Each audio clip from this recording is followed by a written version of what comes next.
안녕하세요. 오늘은 91번째 시간인데요. 구속의 경륜. 하나님의 이 구속의 계획이 어떻게 이루어지는지 우리가 계속 이걸 연구하고 있는데, 하나님의 계획이 무엇인지를 우리가 따라가야 되는 것이지, 내 감정이나 내 생각대로, 그리고 교회에서 내려온 그런 하나님 말씀과 배치되는 그런 이론들로부터 우리가 믿음의 기초를 쌓고 간다면, 우리는 이 하나님의 지정하신 방법대로 구원을 받을 수가 없다는 것을 우리가 깨달을 수 있을 만큼 깨달아야 되는 가장 중요한 문제라고 봅니다. 그래서 내가 이 믿고 있는 진리가 이것이 하나님의 말씀에 있는지 항상 우리는 비교하고 검토해 보는 신실한 성경 탐구자들이 되어야 할 것입니다. 그래서 오늘도 우리가 어저께 이어서 어제 이제 우리가 예수님의 재림과 함께 이 첫째 의인의 부활로 이제 하늘 도성으로 이 두 무리의 그 구원받는 무리가 이제 구름 수레를 타고 이제 하늘로 올라가는 것을 우리가 공부를 했습니다. 14만 4천인의 한 무리랑, 그리고 예수님의 재림으로 예수님의 음성으로 부활할 첫째 의인의 부활, 이렇게 두 무리죠. 이렇게 두 무리가 이제 구름 수레를 타고 이제 하늘 도성으로 올라가는 장면까지 우리가 연구를 했습니다. 오늘은 그 뒤를 이어서 어린 양의 환영사랑, 그리고 두 아담이 이제 상견례하는 이런 모습을 또 우리가 좀 더 깊이 연구를 해 보려고 합니다. 어제 이어서 말씀을 나누도록 하겠습니다. 이렇게 이제 그 하늘 구원받은 무리들이 이제 하늘 도성문 앞에 도착을 했을 때 예수님께서는 정말 말할 수 없는 자비와 사랑의 음성으로 진주문을 친히 이제 여시면서 구원받은 성도들을 이제 영접을 하시는데요. 하나님의 도성에 들어가기 전에 이제 예수님께서는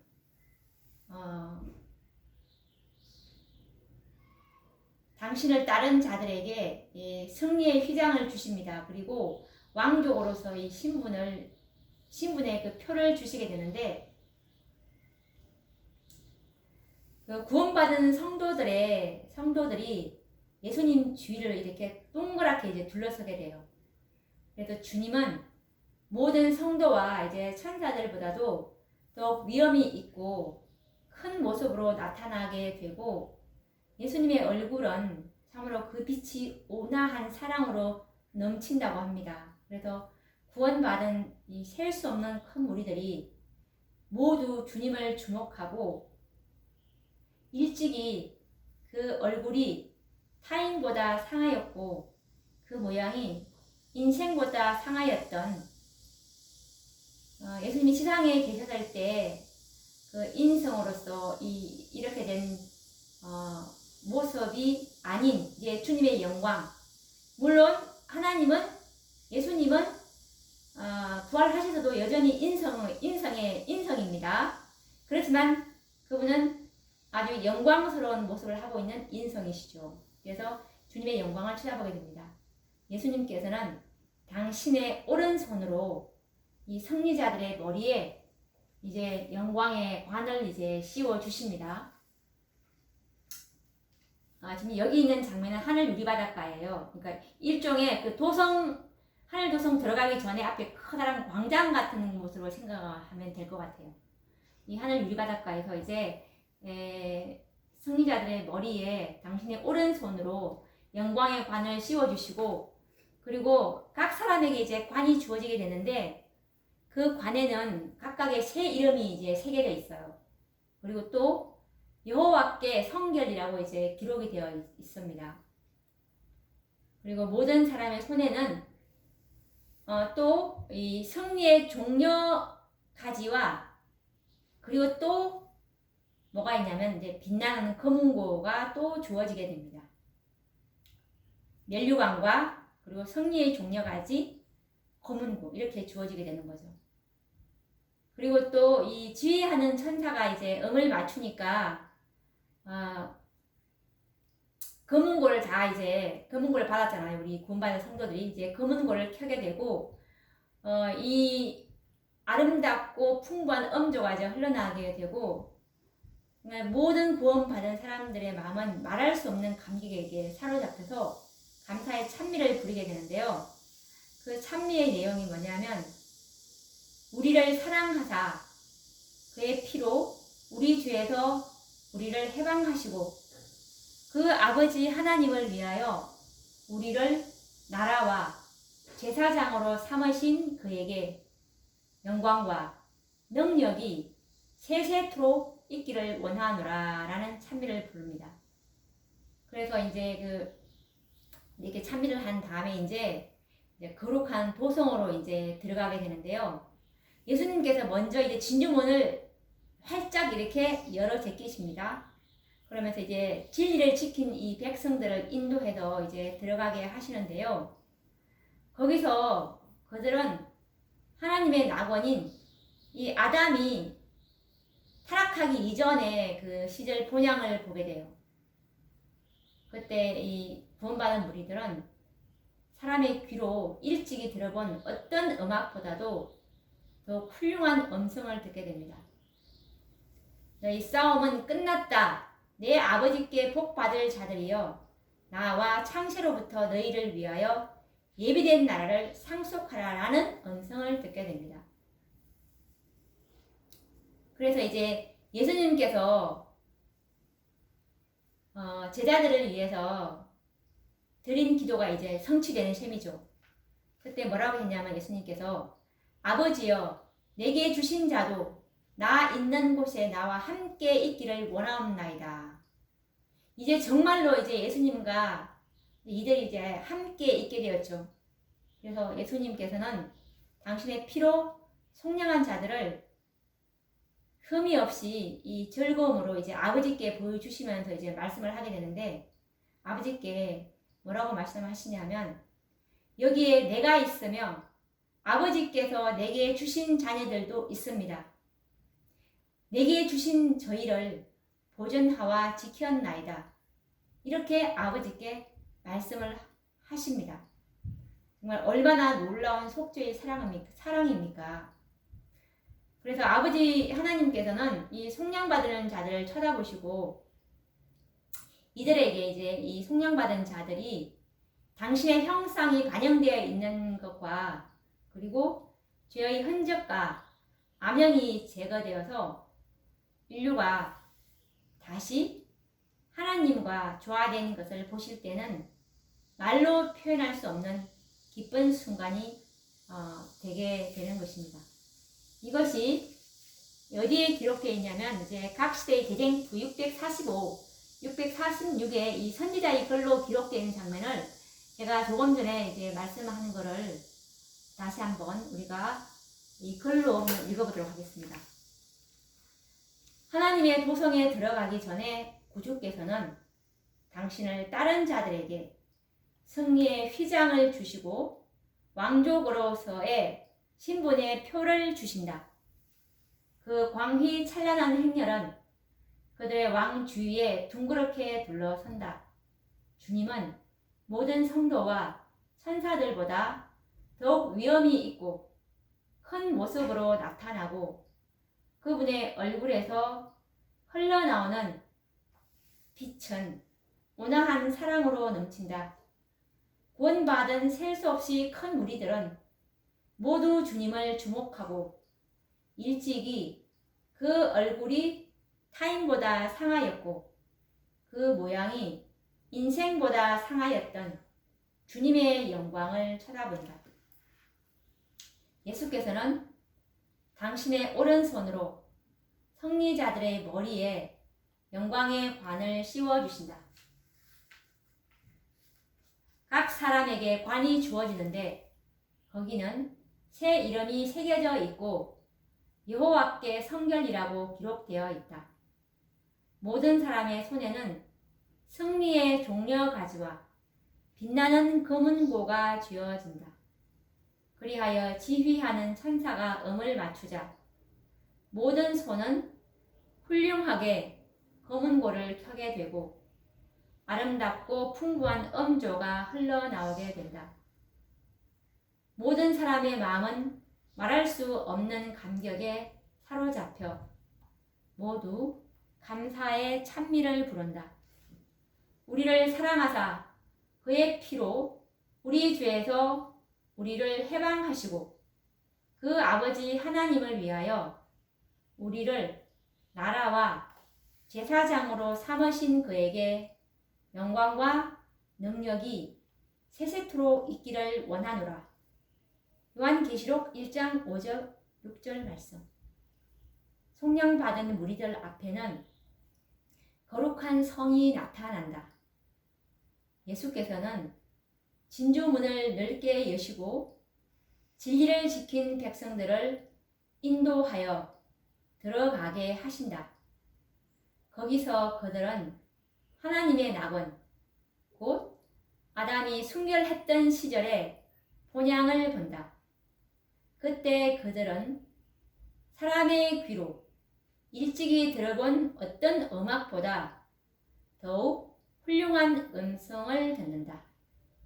너희 싸움은 끝났다. 내 아버지께 복 받을 자들이여, 나와 창세로부터 너희를 위하여 예비된 나라를 상속하라. 구주께서 제자들을 위하여 드린 기도가 이제 성취된다. 아버지여, 내게 주신 자도 나 있는 곳에 나와 함께 있기를 원하옵나이다. 그리스도께서는 당신의 피로 속량한 자들을 흠이 없이 즐거움으로 아버지에게 보여주시면서 말씀하신다. 여기에 내가 있으며 아버지께서 내게 주신 자녀들도 있습니다. 내게 주신 저희를 보존하와 지켰나이다. 아, 얼마나 놀라운 속죄의 사랑인가. 아버지 하나님께서 속량받은 자들을 쳐다보시고 그들에게 당신의 형상이 반영되어 있는 것과 죄의 흔적과 암령이 제거되어 인류가 다시 하나님과 조화된 것을 보실 때는 말로 표현할 수 없는 기쁜 순간이 된다라고 선지자께서 기록하셨습니다. 이렇게 이제 하늘 도성으로 인도받은 이 성도들의 영광스러운 모습을 한번 우리가 상상해 보십시오. 예수님의 영접을 받은 성도들은 이제는 이제 하나님의 보좌가 있는 곳으로 이제 인도가 되어서 예수님께서 아까 보여주셨죠. 그때 이제 아버지 하나님께서 굉장히 이제 흡족하게 생각하셨고, 그리고 또 이때 또 두 아담이 감격적인 상봉을 이제 하게 되는 장면이 나오는데요. 이 구속받은 사람들이 이제 하나님의 성으로 영접이 되었지 않았습니까? 그래서 이제 존경의 마음으로 기쁘게 외치는 소리가 이제 공중에 충만해졌어요. 그래서 이제 두 아담이 이제 바야흐로 서로 만나려고 하는데, 하나님의 아들이 예수님이 이제 팔을 벌리고 서서 우리 인류의 시조인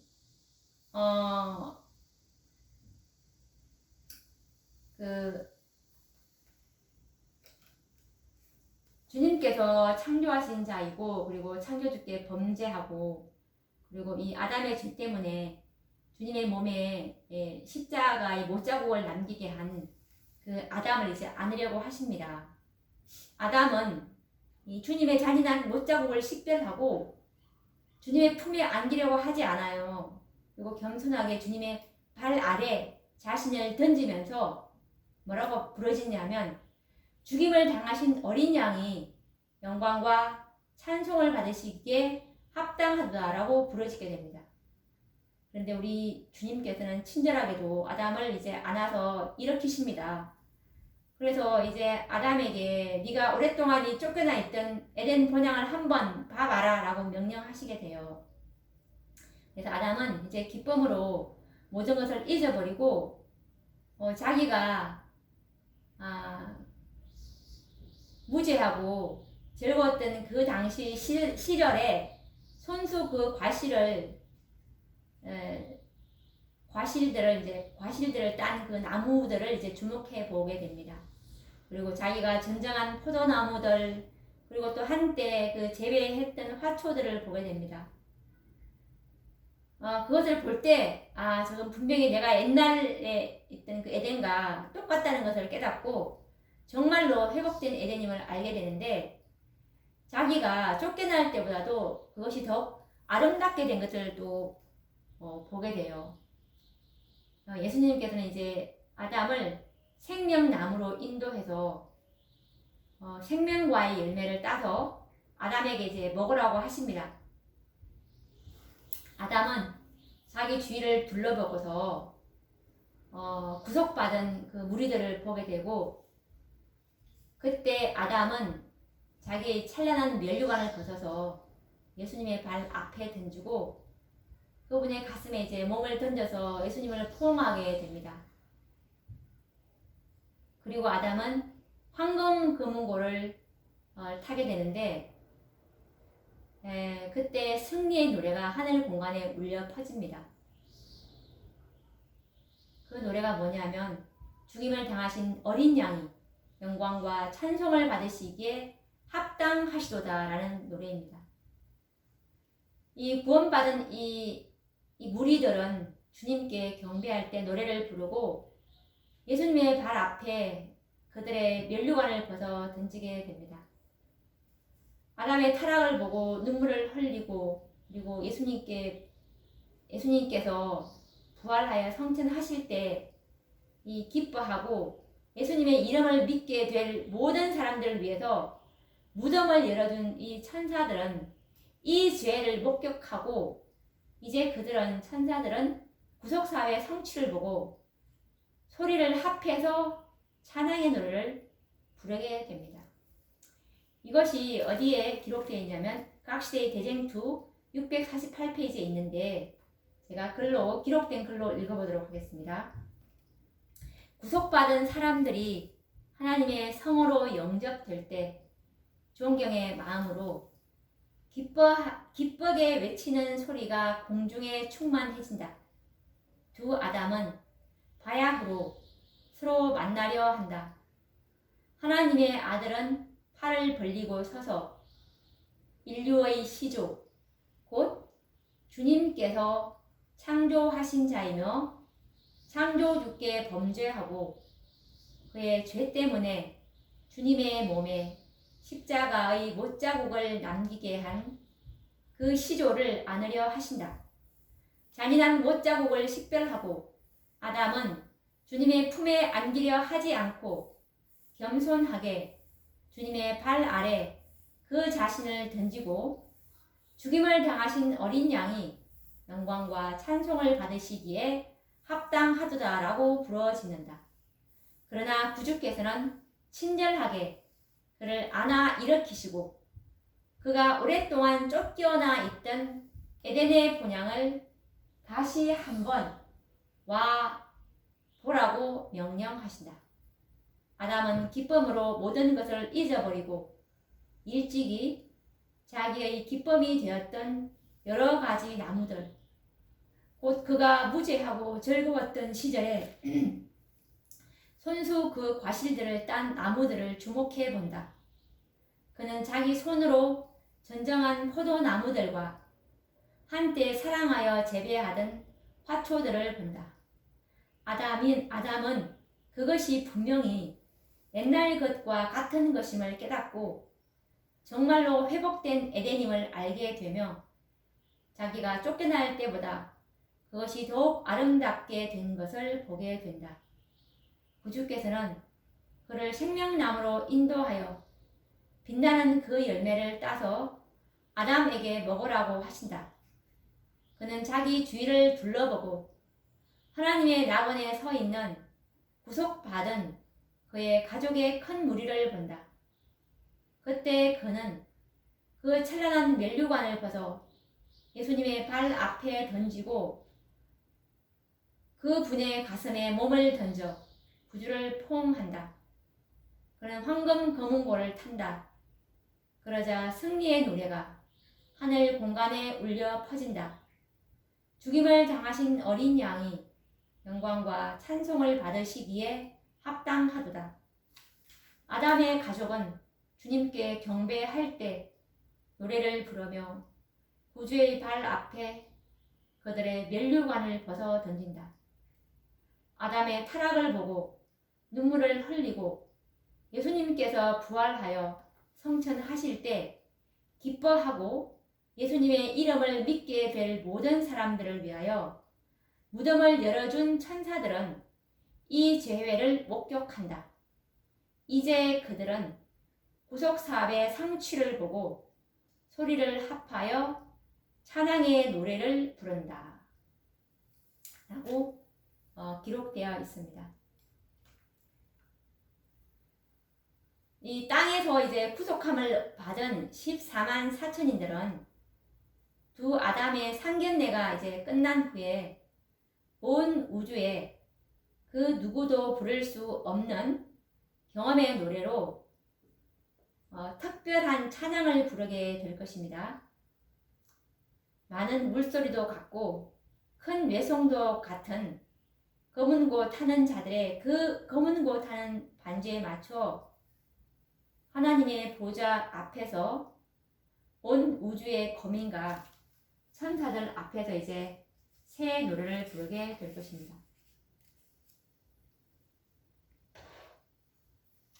짐승과 그의 우상과 그의 이름의 수를 이긴 자들,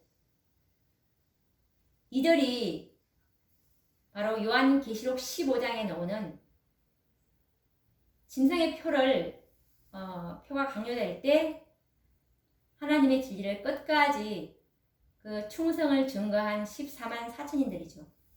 이들이 이제 수정같이 맑은 바다, 불이 섞인 유리 바닷가에 이제 모여서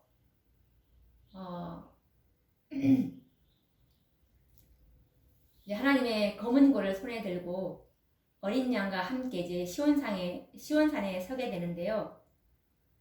그리고 그들이 이제 보좌 앞에서 새 노래를 부르게 되는데 그 노래는 14만 4천 명 외에는 아무도 배울 수 없는 노래이고 그것은 모세와 어린 양의 노래이며 이것은 구원의 노래입니다.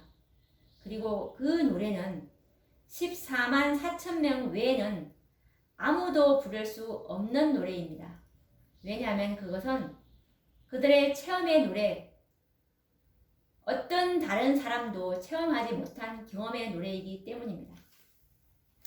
이 짐승과 그의 우상과 그의 이름의 수를 이긴 자들은, 이 짐승의 표를 받지 않는 자들은 여기서도 알 수 있다시피 14만 4천 명 밖에는 없다는 것을 또 우리가 확인할 수 있겠죠. 그래서 이제 그들이 하나님의 보좌 앞에 있고 또 그의 성전에서 이제 밤낮 하나님을 섬기게 될 것이고, 그리고 보좌에 앉으신 이가 그들 위에 장막을 치게 되실 것입니다. 이것이 지금 이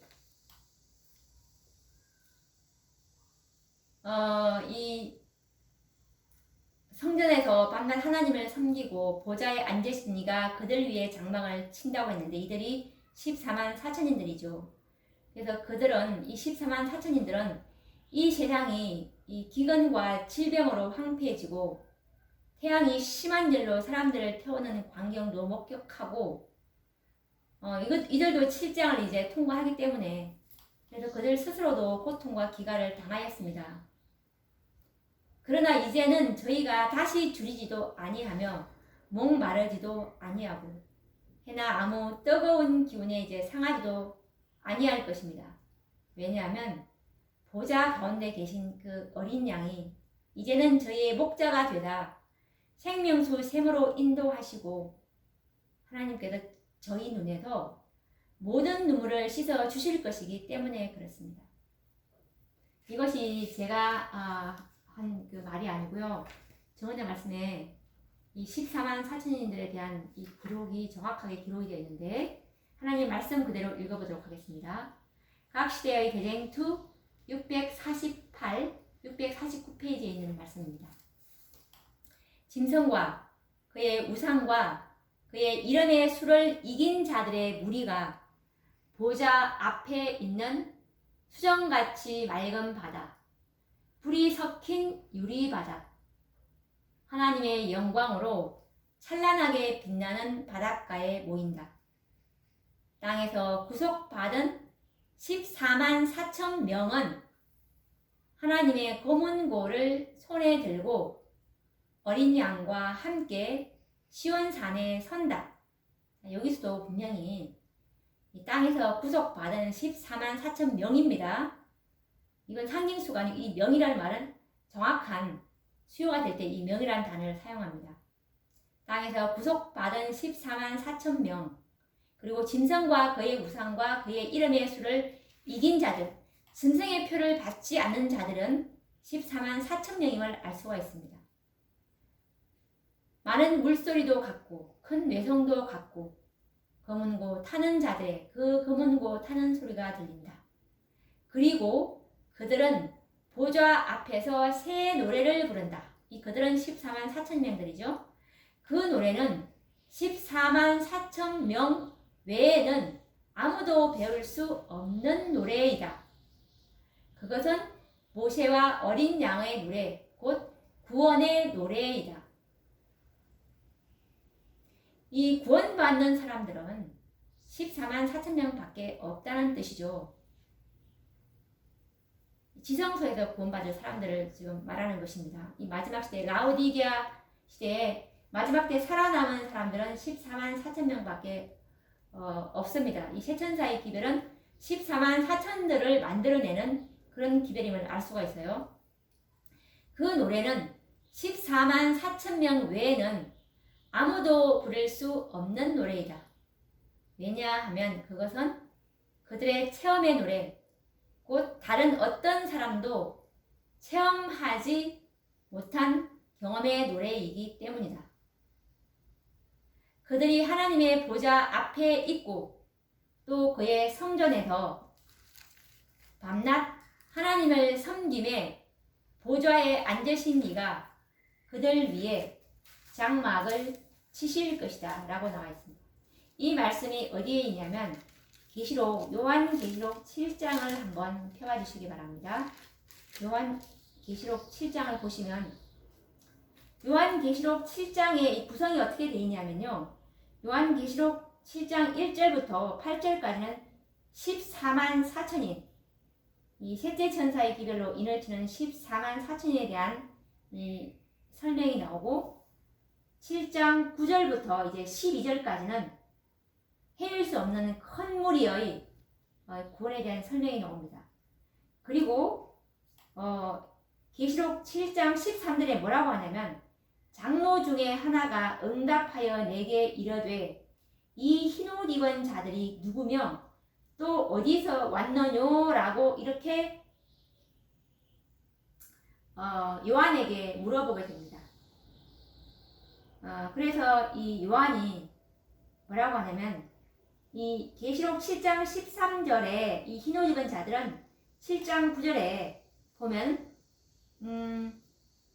각 나라와 족속과 백성과 방언에서 아무라도 능히 셀 수 없는 큰 무리가 흰 옷을 입고 라고 했죠. 분명히 여기서 내가 보니 각 나라와 족속과 라고 계시록 7장 9절에 요한이 분명히 이 흰 옷 입은 헤일 수 없는 큰 무리는 요한이 분명히 봤습니다. 그런데 7장 13절에 보니까 이 장로가 다른 이 흰옷 입은 무리를 보면서 요한한테 묻는 거예요. 요한 너는 저들이 누구며 또 어디서 왔냐라고 물으니까 7장 14절에 요한이 뭐라고 하냐면 내가 가로되 내 주여 당신이 알리이다 하니 아니 장로님이 알지 않습니까? 라고 하니까 그가 나더러 이르되 장로가 뭐라고 하냐면 이는 큰 환난에서 나오는 자들인데 어린 양의 피에 그 옷을 씻어 희게 하였느니라 라고 합니다. 그리고 15절에 뭐라고 하냐면 그러므로 그들이 하나님의 보좌 앞에 있고 또 그의 성전에서 밤낮 하나님을 섬김에 보좌에 앉으신 이가 그들 위에 장막을 치시리니 라고 이렇게 이제 장로가 말씀을 하십니다. 그래서 이 많은 분들이 이 계시록 7장 13절부터 16절을 17절을 13절부터 이 17절을 14만 4천에 대한 이 설명인데 이 요한계시록 7장 13절부터 17절은 이것이 헤일 수 없는 그런 그 무리의 설명이 아니고 이 설명은 살아계신 하나님의 인을 받은 14만 4천인들에 관련된 설명이라는 것을 우리가 각시대의 대쟁투 648페이지, 649페이지 말씀을 우리가 자세히 연구해보면 14만 4천인들임을 알 수가 있어요. 우리가 지금 방금 읽어봤다시피 대쟁투 648페이지에 보니까 14만 4천인들에 대한 이 설명이 나오면서 지금 계시록 7장 14절과 15절에 대한 설명을 하고 있죠. 네, 또 계속 읽어보도록 하겠습니다. 대쟁투 648페이지를 지금 제가 읽고 있어요. 그들은 이 세상이 기근과 질병으로 황폐해지고 태양이 심한 열로 사람들을 태우는 광경을 목격하고 그들 스스로 고통과 기가를 당하였다. 자, 이거는 어디에 나온 설명이냐면 요한계시록 7장 16절에 있는 그 말씀이잖아요. 요한계시록 7장 16절은 저희가 다시 줄이지도 아니하며 목마르지도 아니하고 해나 아무 뜨거운 기운에 상하지 아니할지니 이 계시록 7장 16절 말씀을 지금 여기서 이렇게 표현하고 있죠. 14만 4천인들이 당할 경험을 이렇게 표현하고 있기 때문에 우리가 성경을 참으로 깊이 연구해야 이 14만 4천에 대한 진리를 정확히 알 수가 있습니다. 그리고 계속 각시대의 대쟁투 648페이지를 읽도록 하겠습니다. 그러나 이제는 저희가 다시 줄이지도 아니하며 목마르지도 아니하고 해나 아무 뜨거운 기운에 상하지 아니할지니 이는 보좌 가운데 계신 어린 양이 저희의 목자가 되사 생명수 샘으로 인도하시고 하나님께서 저희 눈에서 모든 눈물을 씻어 주실 것임이라 라고 계시록 7장 14절에서 17절이라고 옆에 이렇게 말씀을 이렇게 선지자께서 기록해 놓으셨습니다. 그래서 우리가 이제 계시록 7장에 대한 설명을 정확히 구분을 해 주셔야 합니다. 요한계시록 7장의 구성은 7장 1절부터 8절까지가 14만 4천에 대한 이 인침이 나오고요. 그리고 7장 9절부터 12절까지는 헤일 수 없는 큰 무리 아담 때부터 이 14만 4천의 인침이 있기 이전에 예수님께서 지성소에 들어가시기 이전에 셋째 천사의 빛이 오기 이전에 구원받은 무리들이 바로 7장 9절에 이 12절까지 아담 때부터 셋째 천사의 기회를 오기 이전에 구원받은 무리들이죠. 그리고 계시록 7장 13절부터 17절까지는 이제 14만 4천인들에 대한 이 설명인데 이제 야곱의 환난을 경험하면서 그들이 당할 경험들을 이렇게 이제 묘사해 놓은 부분이에요. 14만 4천인들이 당할 경험들을 7장 13절부터 17절까지 기록하고 있네요. 그래서 이제 이 14만 4천인들의 경험의 노래는 6천년 동안 이 땅에 있었던 하나님의 율법 전쟁에서 나타난 그분의 자비와 공의와 지혜로우심을 이제 찬양할 것이고 사단의 반역과 죄의 흉악성을 공개하여 나타낼 것이고 그 가운데서 어떻게 하나님의 은혜로 구원받을 수 있었는지를 노래하게 될 것입니다. 사단은 대쟁투어의 그 시초에 하나님의 율법은 결함이 있어서 지킬 수가 없다. 그리고 자비와 공의가 조화되지 않기 때문에 이 율법이 변경되어야 한다고 주장해 왔었습니다. 하나님의 율법은 이제는 더욱 견고하게 하늘 보좌의 기초가 되고 하나님은 자비롭고 은혜롭고 공의로우심이 증명된 것입니다. 죄는 사랑에 의해서 영원히 정복되었고 죄인은 구원을 받은 것입니다. 이 14만 4천인들의 승리야말로 정말 영원히 하나님의 율법이 안전한 토대 위에 놓일 수 있도록 하나님께서 이 마지막 시대에 준비하신 하나님의 승리의 기념물로서 이 새 에덴이 지구에 다시 안착하게 되고 지구는 온 우주의 수도가 되는 것입니다. 그래서 우리는 참으로 중차대한 이 마지막 시대에 이 지구에 살고 있는 우리들은 정말 사명감이 투철하지 않으면 우리는 구원받기 위해서 신앙생활을 하는 것이 아니고 온 우주의 하나님의 율법을 옹호하기 위한 그 사명감으로 정말 우리 어깨가 참으로 이 14만 4천의 진리를 연구하게 되면 중차대함을 느끼게 될 것입니다. 자, 그러면 또 다음 시간에 계속 또 이어서 구속의 경륜을 연구해 보도록 하겠습니다. 감사합니다.